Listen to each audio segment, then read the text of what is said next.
Welcome to Sweet Life Beat Life. We hope this video helps. In this video, I will explain how to program your Ford Ranger's Home Link garage door opener. First, let's get ready. Make sure your garage door remote has a new battery. This helps ensure accurate programming.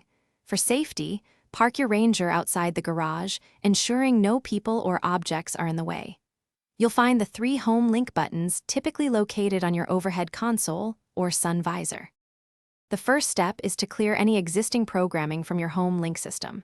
Press and hold the 2 outer Home Link buttons at the same time. Keep holding them for about 10 to 20 seconds.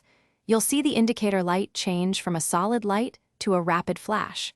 Once it's flashing quickly, you can release the buttons. This confirms that the Home Link memory has been successfully cleared. Now, let's teach your Ranger the remote signal. Take your garage door remote and hold it about 1 to 3 inches away from the Home Link button you wish to program. Simultaneously press and hold both the button on your garage door remote and the chosen Home Link button.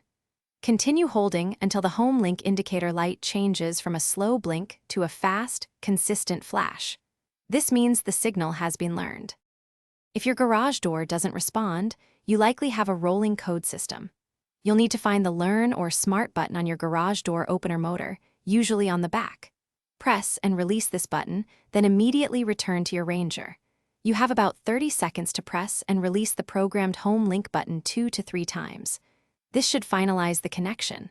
Also, remember to check the description for a link to the Oala water bottle and other great deals. Thanks for watching.